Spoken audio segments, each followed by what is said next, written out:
My name is Paige Mercer, and I was 25 the night my parents took me to dinner to tell me I was adopted. My mother smiled when she said they'd only kept me for the benefits, and that now I wasn't useful to them anymore. My father slid the paperwork across the tablecloth. They had already filed to cut me out of everything. I didn't cry. I didn't say a single word for almost a minute. But here's what neither of them knew. 6 months before that dinner, I'd found my birth family, and that night I had seated them 3 tables behind my mother's chair. She just hadn't turned around yet. What happened when she finally did is the reason I'm sitting here, 6 years later, telling you any of this.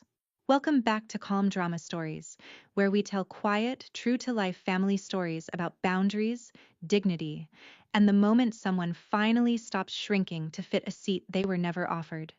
If you've ever had to earn your place at your own family's table, this one is for you. Drop a comment below and be sure to subscribe. The restaurant was called Vanterre, and I had never been taken there in my life. My mother chose it. That should have been my first clue, because Diane Mercer did not spend money on me without a reason printed somewhere on the receipt. She wore the gray cashmere she saved for funerals and board meetings.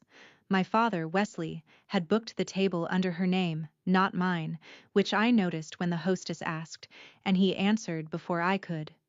There was no banner, no balloon tied to my chair, no cake waiting in some back kitchen with my name piped in blue. For a birthday dinner, the table was strangely bare, and the air between my parents had the careful politeness of people about to read a verdict. I had spent 4 years sitting in rooms like this. I booked tables like this for clients, for signings, for the quiet conversations families have when somebody dies and the money has to move. I knew the difference between a dinner and a deposition, and this had the temperature of a deposition. So I did what I always do when a room goes cold. I studied my breathing and I counted the exits. That was when I clocked the small brass number standing on the table behind us and to the left. Table 9. I held it in my mind without quite knowing why, the way you note a landmark before you've decided you'll need to find your way back. I set my own thing down beside my water glass, a thin manila folder, plain and unremarkable. My mother glanced at it and assumed, I think, that it was a resume, or maybe a card. She had no idea what I'd put inside it. You have to understand what birthdays were in our house to understand why I wasn't surprised. When I was small, my birthday was 1 candle.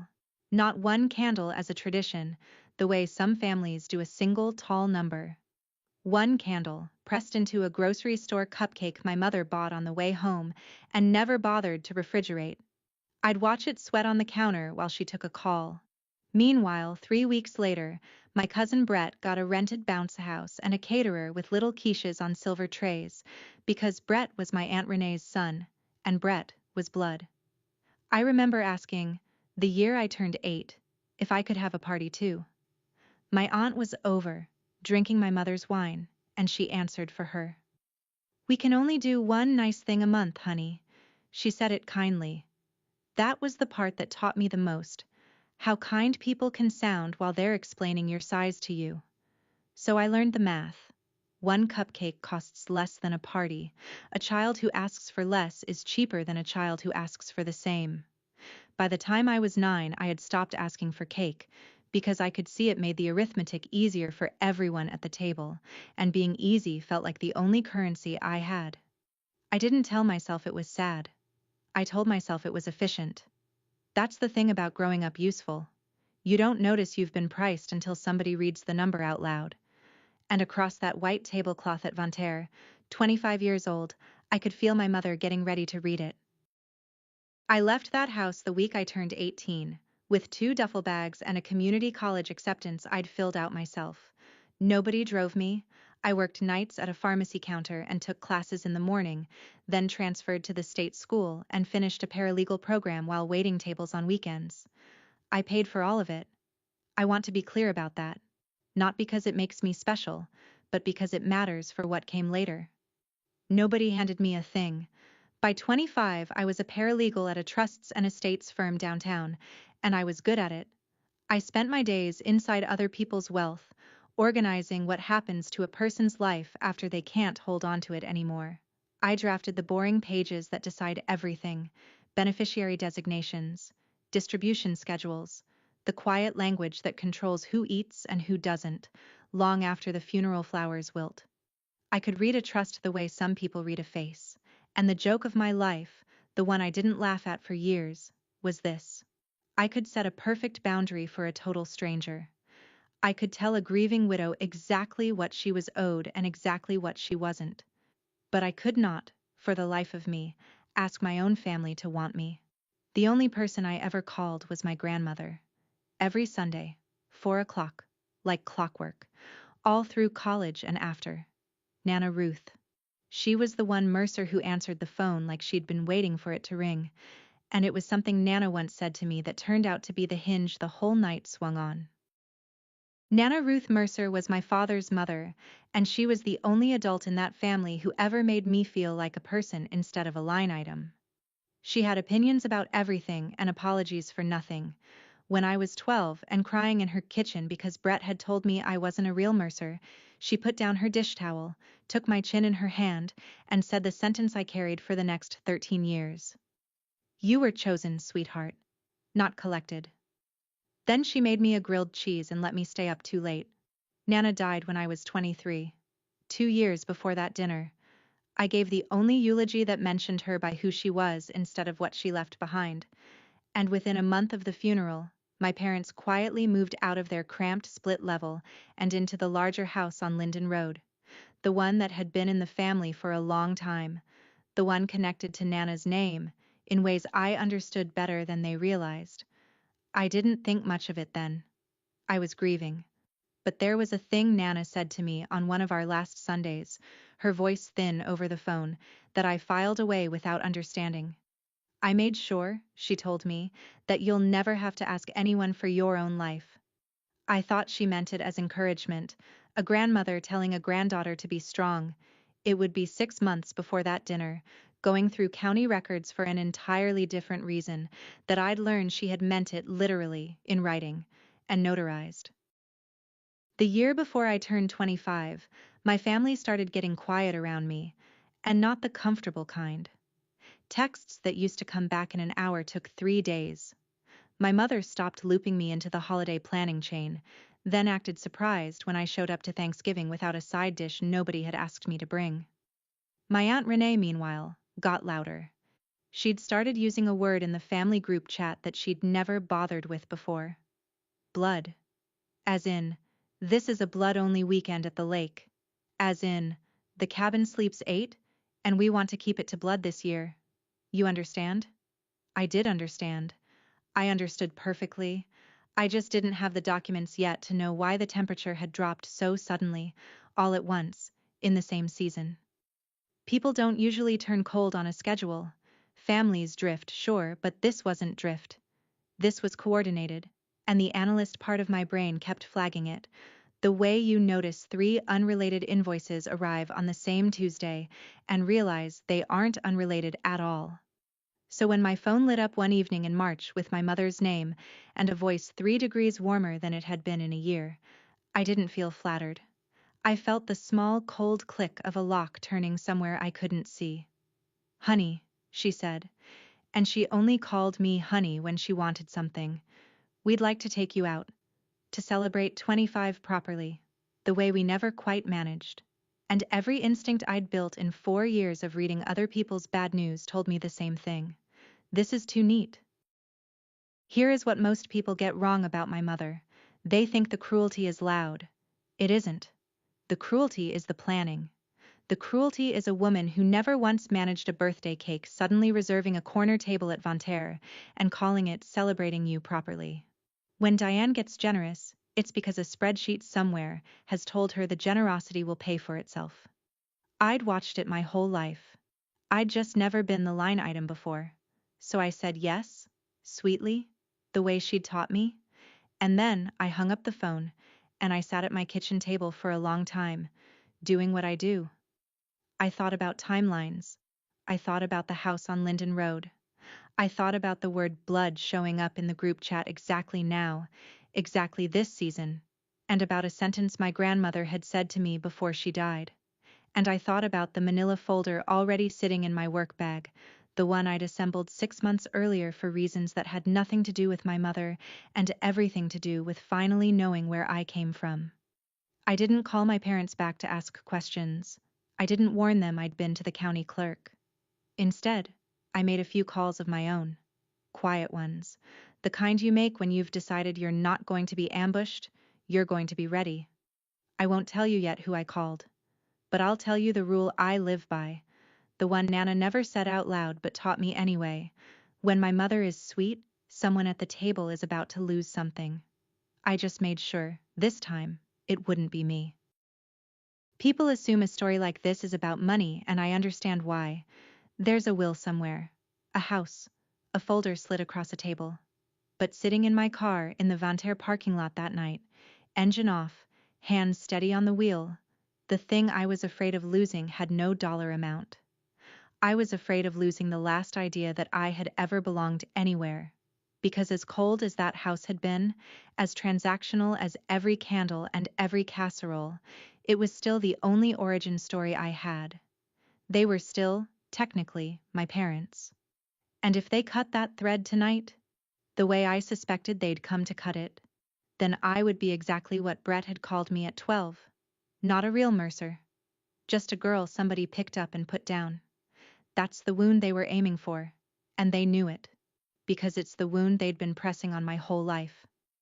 What they didn't account for was that the wound had already closed. 6 months can do that, if the right people find you. I checked my reflection in the visor mirror, tucked the folder under my arm, and walked across that lot with the particular calm of a woman who has read the last page of a book everyone else thinks is still being written. I wasn't going to a disownment. I was going to a goodbye I'd already chosen. They just didn't know it yet. We ordered drinks before anyone said a true thing. My mother praised the wine list. My father told a story about parking he'd already told in the car. And then, somewhere between the bread and the entrees nobody would end up eating, Diane folded her hands and shifted into the voice. I know that voice. It's the one she used when she returned a Christmas gift in front of me and explained why it hadn't been practical. We've always done our very best for you, she began. Wesley nodded along, a half-second behind, the way he'd nodded behind her for 30 years. We gave you a roof, an education. More than some children ever get. I let her talk. I rested one hand flat on the manila folder beside my plate, and I watched my father's eyes flick down to it and away. The folder had a label on the tab, typed, just the top edge showing above my fingers. He could see 4 letters of it if he looked, and he looked. T-R-U-S. I covered the rest with my thumb, not to hide it, just to let him wonder, and I watched the wondering start to work on him. My mother kept going about sacrifices, about how a child should understand the cost of being raised, and I thought about a sweating cupcake and 1 candle, and I said nothing. Then she paused, took a small sip, set the glass down with the precision of a woman reaching a slide she'd practiced, and said the line that opened the door to everything. There's something, Paige, that you should have been told a very long time ago. You're adopted, my mother said. She said it the way you'd announce a change to a dinner reservation. We adopted you when you were an infant. You were never biologically ours. I want you to know we never planned to keep this from you forever. She watched my face while she said it, and I understood that she was waiting for the collapse. This was the moment she'd built the whole evening around, the corner table and the cashmere and the practiced pauses, all of it engineered to land right here, on the second when her adopted daughter learned she'd been a stranger all along, and broke into pieces she could sweep up and walk away from. I'd love to tell you it didn't land. It landed. Some part of a person always braces for the floor to be there, and mine had just been told there was no floor. But I'd had 6 months to learn this already, and the only thing my mother actually revealed that night was how little she knew about me. She leaned in, almost gentle, and delivered the sentence I will hear in waiting rooms and quiet kitchens for the rest of my life. We only kept you for the benefits. She smiled when she said it. That was the detail that freed me, in the end. Not the cruelty. I'd been raised on the cruelty. The smile. A woman does not smile delivering the worst news of your life unless she has rehearsed it enough times to enjoy the choreography. And in her smile, I finally saw the whole shape of it. I hadn't been a daughter who disappointed them. I'd been an asset that had finished depreciating.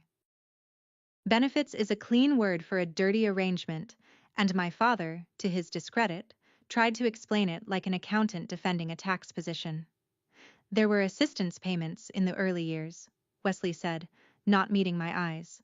The adoption came with a small monthly subsidy when you were little, but that ran out a long time ago, when you were still in grade school. There were tax considerations after that. And there was your grandmother, of course, though he didn't say her name like that. He said Nana had certain expectations about family, that adopting you had helped them meet those expectations, and that meeting them had turned out to be, in his careful accountant's word, worthwhile, for a good many years. I sat very still, and let the arithmetic of my childhood rearrange itself into its true equation. The one cupcake. The hand-me-downs from Brett that came with the tags from Renee's returns still on them. The way the heat got turned down in my room first. They hadn't been poor. They'd been pocketing the difference between what a child costs and what a child generates. And I had been the generator. We invested in you, Wesley said, as if that settled it. As if a child were a rental property with a depreciation curve. And then my mother, impatient with his bookkeeping, cut to the line underneath all the others, the one the whole evening had been built to deliver. The subsidy's been gone since you were a child, Paige, and what came after it ends today. You're 25 now. There's simply nothing further that keeping you up does for us. She said it almost regretfully, the way you'd note that a coupon had expired. Now you're not useful. 2 sentences, and they'd reduced a quarter-century of being their daughter to a line that had stopped producing income. I reached for my water. My hand did not shake. I noticed that it didn't, and I filed it away as a small, surprising gift. Then my father did the thing he'd come to do. He reached into the leather portfolio he'd brought, the one I'd assumed held a birthday card, and slid a thin sheaf of papers across the tablecloth until it touched my plate. We've already filed, he said, to formalize things. You won't be in the will. You won't be a beneficiary on anything of ours. We wanted to do this cleanly, in person, so there'd be no confusion later. He'd rehearsed cleanly. I could hear the lawyer who'd coached him in it. And here is the part I have never been able to make my family understand, the part that turned the whole night for me without my saying a word. I read the caption on the first page in about 4 seconds, the way I'd read 1,000 of them, and I saw immediately what they had done. They had filed against the wrong instrument. They'd spent good money cutting me out of an estate that was almost beside the point, while leaving entirely untouched the document that actually decided everything. They didn't know what I knew. They thought the power in this room ran through their own modest will, and so that's where they'd aimed their expensive little knife. I didn't correct them. You don't tell the other side they've sued the wrong defendant. You let them finish. So I slid the papers an inch back toward the center of the table, neither accepting nor refusing, and I let them keep believing they'd won. Across the table, my Aunt Renee's voice arrived on speakerphone from my mother's purse because of course Renee was listening, because Renee had been the architect of half of this. Blood looks after blood, Paige, she said, warm as a knife in soup. You've always understood that. I didn't cry. I want to be honest that part of me had expected to, that some 12-year-old still living in my chest had been braced for this exact table since the night Brett told her she wasn't real. But 25-year-old me just took a slow sip of water and set the glass down without a sound, and I watched something cross my mother's face that I had genuinely never seen there before. Disappointment. Not at me. At the performance. She'd written this scene with a sobbing girl in the lead, and the girl wasn't sobbing, and it was ruining her ending. Aren't you going to say anything?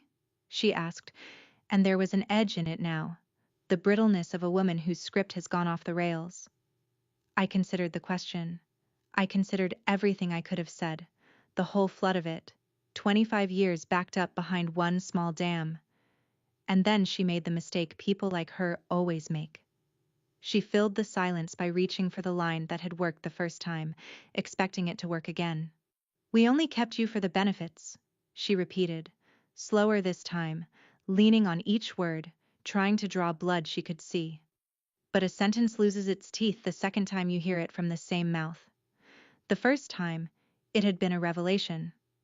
The second time, it was just a confession, and not about me. It told me everything about her, and nothing about my worth. I set my napkin in my lap, smoothed it once, and let her watch me not break. Behind her, at table 9, I saw a woman with my exact chin turn her head toward our table and go still. To explain what was in my folder, I have to take you back 6 months, to the week 2 envelopes arrived and changed the arithmetic of my entire life, the first I'd been waiting for. After Nana died, I'd finally registered with the State Adoption Reunion Registry, half certain nothing would come of it. 8 weeks later, a letter arrived in handwriting I didn't recognize, careful and looping, the hand of a woman who'd practiced what she wanted to say. It was from Susan Hale. She wrote that she had been 19 when she gave me up, that she had not wanted to, that she had thought about me every March for 25 years, and that if I ever wanted to meet her, she would drive any distance, any day, no expectations. She'd signed it, and then under her name she'd written one more line, the one I read so many times, the paper went soft. "I never stopped saving you a seat." The second envelope came 3 days later, and it had nothing to do with Susan. Or so I thought. Our state had only recently opened original birth records to adult adoptees, available once you turned 21 and filed through the same reunion registry, and I'd put in my request the week Susan's letter arrived. While I was in the county system waiting on mine, I requested the file on Nana's estate, professional habit, the way a dentist looks at strangers' teeth. And there it was, in the distribution schedule of the Ruth Mercer Family Trust, executed 2 years before her death, administered not by my parents, but by a bank. "The caregiver distributions to Wesley and Diane Mercer," it read, "shall terminate upon the beneficiary's 25th birthday, whereupon the remainder shall pass to my granddaughter, Paige, not their estate, hers. Held by a trustee they couldn't touch, scheduled to leave their hands forever on the exact date they'd chosen for that dinner." 2 envelopes in 1 week. One told me where I'd come from, the other told me, in my grandmother's notarized hand, exactly what my parents were about to lose, and why they were suddenly in such a hurry. I did not call my mother and scream the discovery down the phone. That's not the weapon I had, and it's not the weapon I trust. I've watched too many families lose everything to a satisfying outburst that a lawyer later turns into evidence. What I had was process, so I used process. I took a personal day, drove the trust documents to an estate's attorney with no connection to my family, and paid her out of my own savings to confirm what I already suspected. The caregiver distributions were legitimate, ongoing, and ending. My parents had been drawing a monthly sum for raising me and living in the house the trust funded for the better part of 2 decades. The remainder, on my 25th birthday, passed to me by the trust's own terms through a corporate trustee, with nothing my parents could file, sign, or shred to stop it. Their will was irrelevant to it.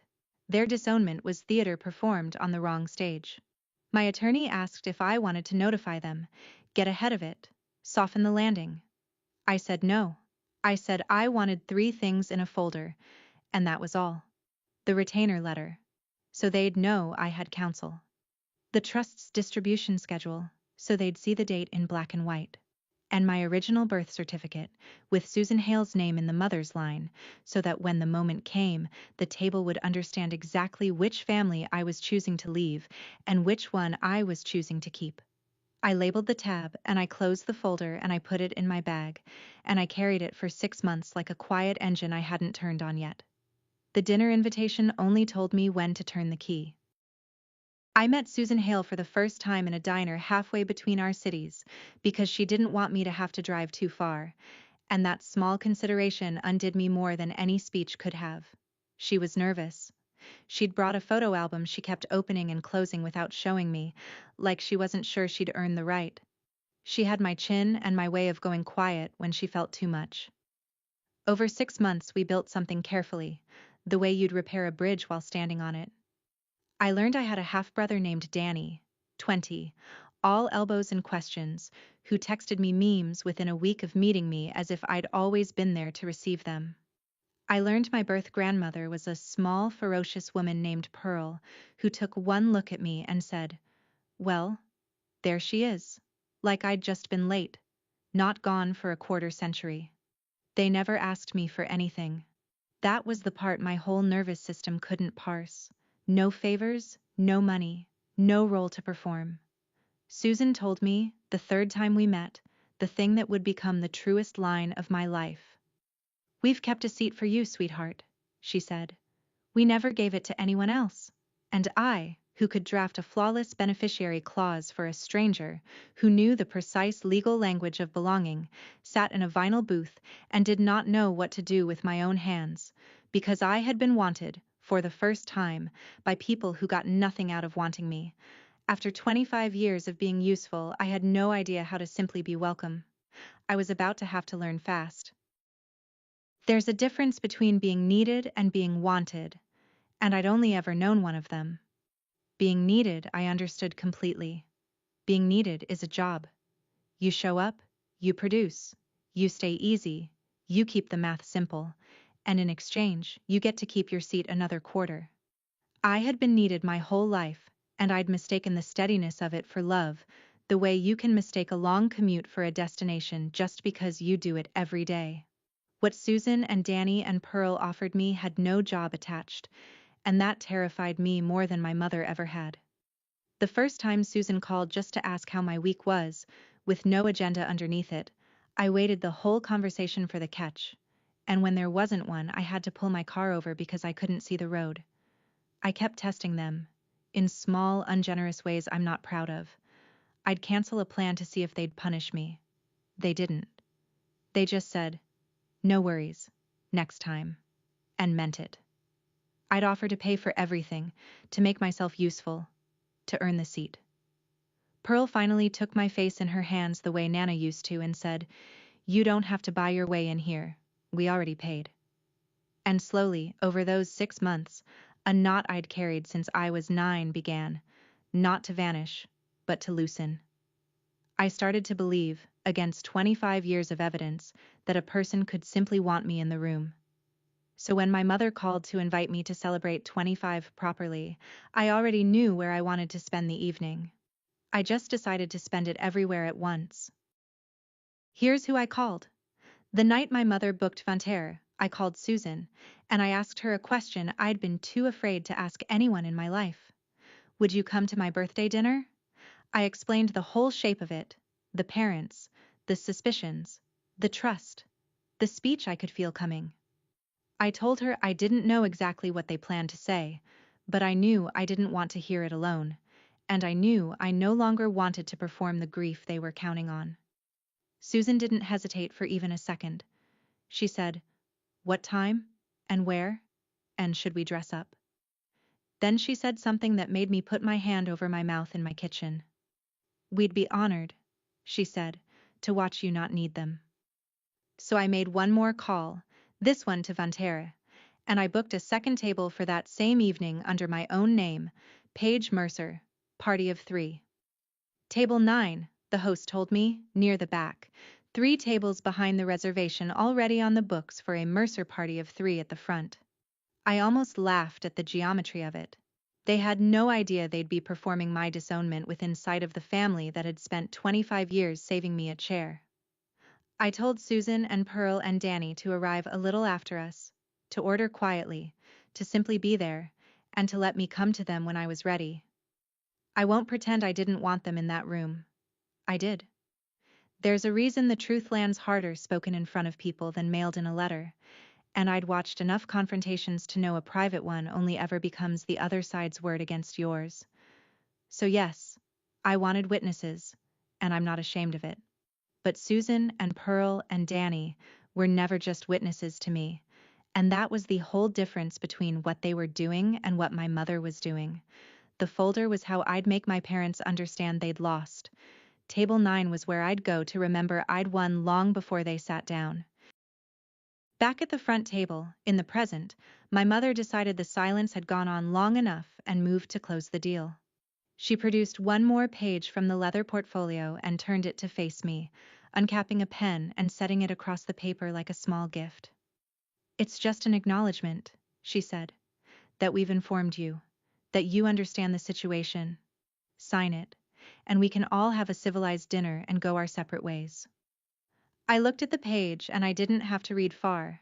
The release paragraph opened with the exact boilerplate I'd typed 100 times myself. "The undersigned hereby waives and forever releases any claim, interest, or expectancy," and the rest of it did what that language always does. It wasn't an acknowledgement. It was a waiver wearing one, a tidy little document designed to have me agree on the record that I'd been notified and had no claim, the kind of thing a careful lawyer drafts to head off exactly the challenge I was in a position to bring. They wanted my signature while I was still bleeding from the reveal, before the shock wore off, and I could think. It's a classic move. I've seen grieving people sign away fortunes at kitchen tables because someone slid the pen over at the right wounded moment. My mother was counting on my wound. She didn't know it had a trust attached to it. I left the pen where it lay. My father, across from me, kept glancing at my manila folder, and I watched the worry climb up his neck in a slow red tide. Wesley had always been the one who knew where the money actually lived. He'd seen the 4 letters on the tab. He was doing the arithmetic now, the same arithmetic I'd done 6 months before, and I could tell the answer was beginning to scare him. "Is there?" he started, then stopped. "Is there something we should know, Paige?" I smiled at him, the first real smile of the night. "Not yet," I said. That was when my Aunt Renee arrived in person, with Brett trailing behind her, both of them feigning the surprise of people who'd been waiting in the bar for a text. "Paige, what a coincidence," Renee said, pressing a cold cheek to mine, and I understood instantly that Diane had summoned reinforcements. My mother liked an audience for her best work, and she especially liked one that would nod along and apply pressure if I got difficult. Renee pulled up a chair without being asked. Brett, 26 and still dressing like his mother bought his clothes, gave me a look I'd been getting since we were children, the look that said you were always going to end up at the kids' table eventually. Renee got right to it, because subtlety was never her instrument. "We just want what's best for the family," she said, laying a manicured hand over my mother's. "And families have to make hard choices about who's really part of them. You've always been such a practical girl, Paige. You understand that blood looks after blood." There it was again. That word. The one she'd been seeding in the group chat all year. Finally said out loud at the table it had been built for. I looked at my aunt, who had answered for my mother the day I turned 8 and explained to a child why she wasn't worth a party, and I felt the last thread of obligation in me go slack. These were not people I was losing. These were people I was setting down. I'd carried them a long way, longer than they deserved, and my arms were finally, gloriously tired. Across the table my father wasn't joining in. He was staring at his hands. And then, while Renee was mid-sentence about the family's wishes, Wesley leaned toward me and said something low. "Just for me." "Your grandmother loved you," my father said, very quietly under Renee's chatter. He stopped there. For a moment I saw the whole other version of Wesley Mercer, the one who might have existed if he'd ever once chosen a harder thing over a comfortable one. His eyes were wet. He'd loved his mother. I knew that much was true, and some part of him understood that the woman he'd loved had built a wall around me with her own money precisely because she didn't trust her son to protect me. That had to be a terrible thing to sit with at a dinner table. I waited. I genuinely waited, because there was a version of that night where my father said the next sentence, the apology, the "I'm sorry, this is wrong, I won't do this," and I would have heard it, and it would have mattered. But he looked at my mother, who was watching him the way a handler watches a dog that's wandered toward the road, and I saw him choose. He sat back. He picked up his water. And the almost sentence died in his throat where so many of his almost sentences had died over the years. That was the closest thing to love anyone at the front table offered me all night, and it lasted 4 words and a swallow. I didn't hate him for it. You can't hate a man for being exactly the weight you always knew he was. But I understood finally that the reason they'd filed in such a hurry, the reason for the whole rushed cruel evening, was sitting behind his wet eyes. He knew about Nana's trust. He'd known the date was coming, and he had hoped, desperately, to get my signature on a waiver before I ever found out what his mother had done for me. So I asked him a question, not loudly, not as a daughter. I asked it in the voice I use at the firm when I've found the flaw in someone's filing and I'm giving them the dignity of noticing it themselves. Dad, I said, which instrument did you file under? Your estate? Or Nana's trust? The table went quiet in a new way. My mother's wineglass paused on its way to her mouth. Renee's manicured hand stopped patting. Wesley blinked at me like I'd started speaking a language he half recognized from a country he'd never visited. Because in 8 words I'd told them 3 things they hadn't budgeted for. That I knew there was a difference between the two. That I knew which one mattered. And that I'd known long enough to learn the vocabulary cold. My mother had never heard me use that voice before. None of them had. To them, I'd always been the quiet one, the easy one, the girl who took the smaller slice so the table could stay pleasant. They had built this entire evening on the assumption that I would receive my fate, not audit it. What? My mother said, and it came out smaller than she meant it to. What are you talking about? I let the question sit. I've learned that the most powerful thing in any room is the person who doesn't need to rush to the answer. I turned my water glass a quarter turn on the cloth, lined it up with the edge of the manila folder, and I looked at my father, who had gone very pale, and who already knew, and who was silently begging me with his eyes not to open it. Then I opened it. I didn't make a show of it. There was no flourish, no slammed document, no speech.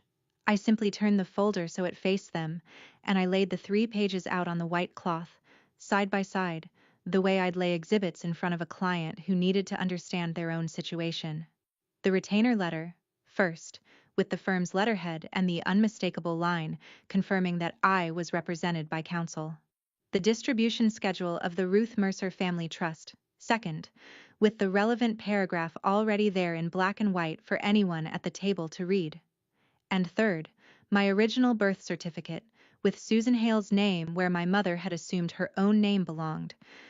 I didn't point at anything. I let the paper do the work paper does. My mother's eyes went to the trust schedule first, because of course they did, because some animal part of her had always known where the money slept. I watched her read it. I watched the words go in.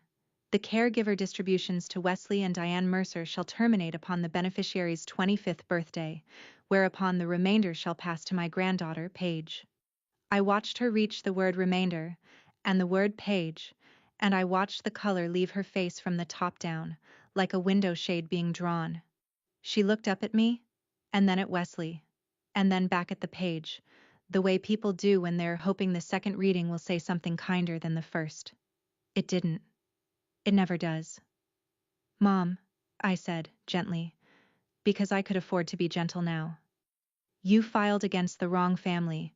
The one you cut me out of was always the smaller one. My mother is a fast woman, and I'll give her that, even now. It took her about 10 seconds to assemble the full picture, and I watched her do it in real time. The house on Linden Road, funded by the trust, that she'd assumed she'd live in forever. The monthly distributions that had quietly furnished her comfortable life and that stopped, by their own terms, tonight. The remainder, the real money, the part she'd spent 2 decades adjacent to and never controlling, passing on this exact date to the daughter she'd just told she was finished with. And the waiver, her clever little waiver, that I'd been seconds from signing, that would have been worth precisely nothing because it released a claim on an estate that was never where the value lived. She had aimed every weapon she owned at a will and missed the trust entirely. The cruelty had been free. The mistake had been expensive. And here is where I learned the last thing my mother had to teach me, which is that people like her never apologize at the moment they're caught. They pivot. Her face rearranged itself, the cold draining out and a terrible warmth flooding in, and she reached across the table for my hand. Paige, she said, and her voice had gone soft and wet and maternal in a way it had never once been when it cost her anything. "We're still your parents. Whatever's in those papers, that doesn't change what we are. We're family." The word family, from the mouth that 20 minutes earlier had said we only kept you for the benefits. I looked at her hand reaching for mine, and I did not take it. The same sentence that had been her weapon was now, in this light, the confession that cleared me to leave. People expect this is the part where I made them pay, where I detailed exactly what the remainder was worth, watched them squirm, maybe ordered the most expensive thing on the menu and left them the bill. I understand the appetite for it. I've felt it. But I want to tell you the truth about power, because I handle it for a living.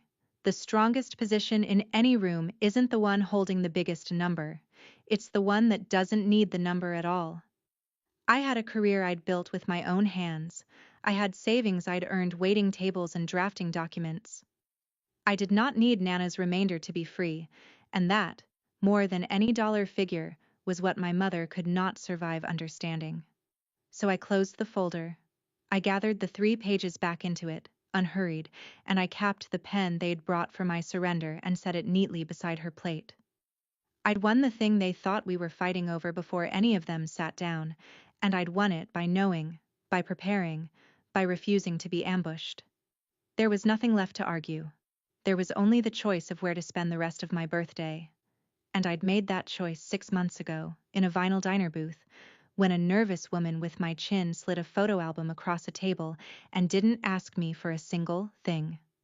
I administer estates for a living, and I'll tell you what I tell every client who's being circled by people who only appear when there's something to gain. If someone in your life shows up only when you're useful, you already know what that is. And no amount of shared history makes it love. Type the word boundaries below if you've had to learn that the hard way. And subscribe, because the part you came for is about to happen. I stood up. I did it the way you'd rise from any table, no drama, just a woman pushing her chair back and reaching for her folder. But the effect on the front table was immediate. My mother's hand was still hanging in the air where mine should have been. "Sit down," she said, and the soft maternal mask slipped, and the old cold control snapped back into her voice like a bone setting. "Sit down, Paige. Where on earth do you think you're going?" Renee straightened. Brett, for once, stopped smirking.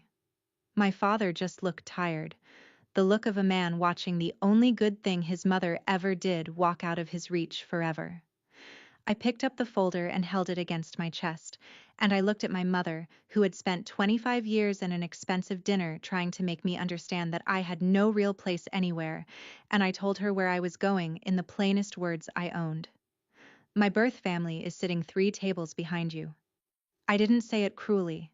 I didn't need to. The sentence had been true for the entire meal, true while she smiled and rehearsed and slid her waiver across the cloth.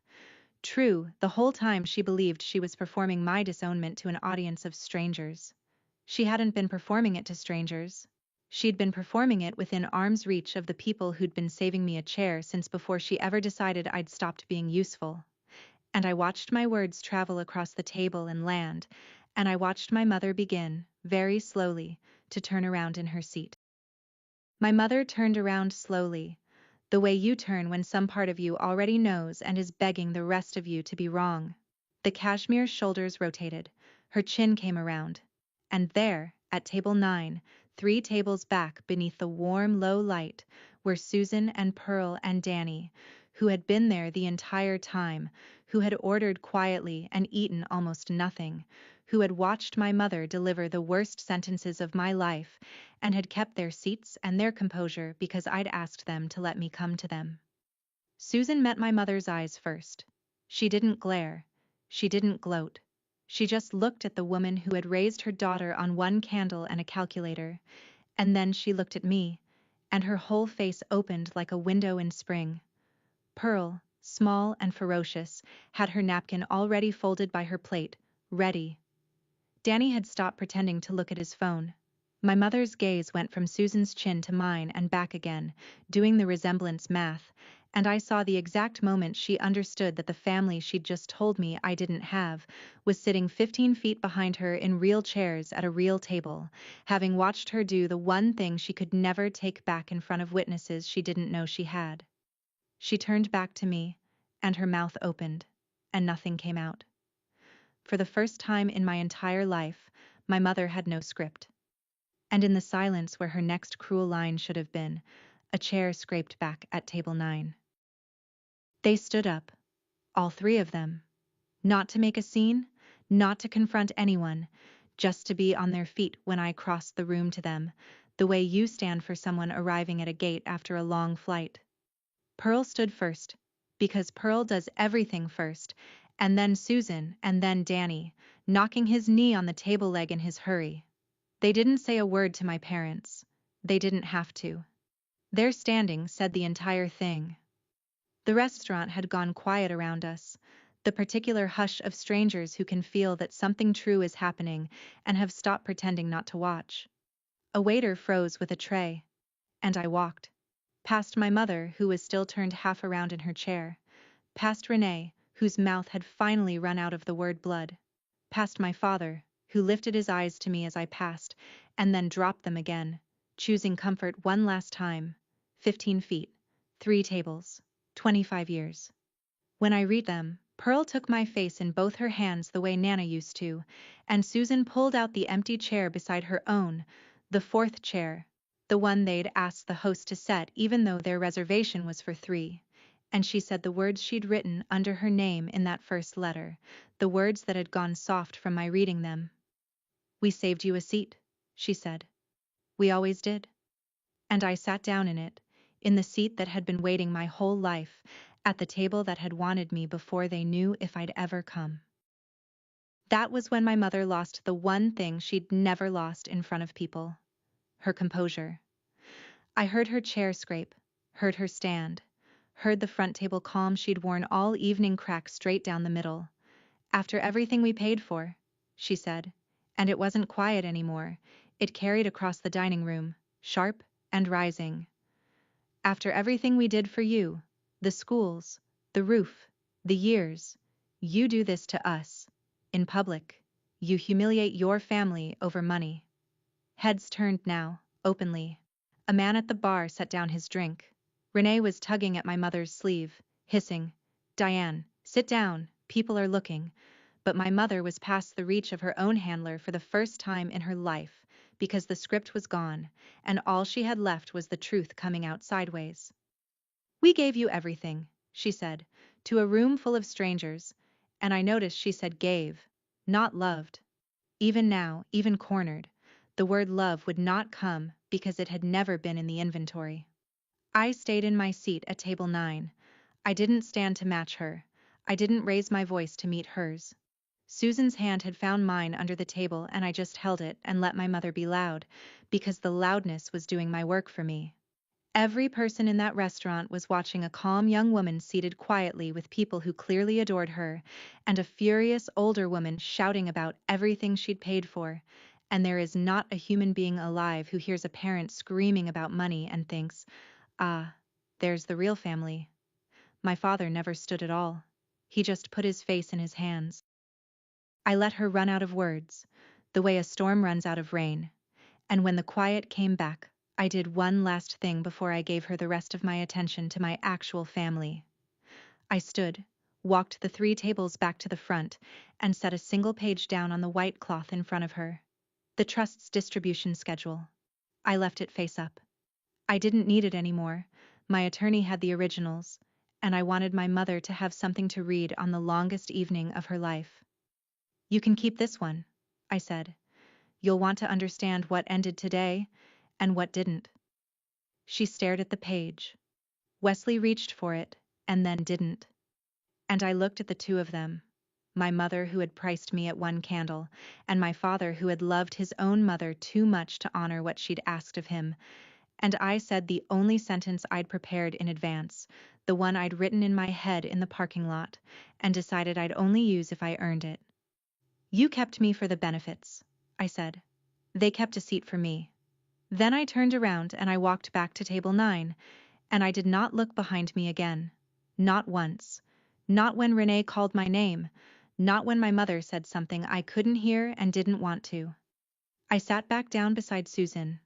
Pearl had ordered me a slice of the chocolate cake while I was gone, and Danny had stuck the little restaurant candle in it, a single candle, lit. And for 1 second the symmetry of it caught in my throat.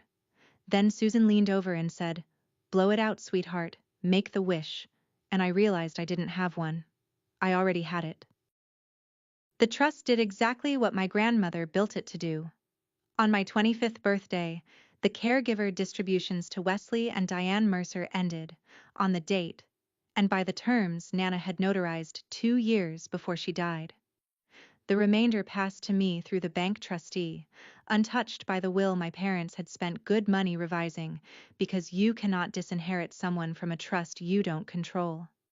Their waiver, unsigned, was worth what it was always worth. Within a year, my parents sold the house on Linden Road, because without the distributions they couldn't carry it, and moved into something smaller, and I am told Renee was furious to learn that none of Nana's money would be flowing toward Brett after all. The story of that dinner traveled, the way these stories do, through the family and then past it, and the version where Diane Mercer is the devoted mother, wronged by an ungrateful adopted daughter, never quite took, because too many strangers at Vontaire had watched a woman scream about everything she'd paid for while a quiet girl held hands with the family across the room. I didn't sue anyone. I didn't post anything. I simply stopped answering, and I let the silence be the boundary, which is the only kind that ever holds. My father texted me once, a few weeks later. 3 words. "I am sorry." No name signed, no follow-up when I didn't reply. I never replied.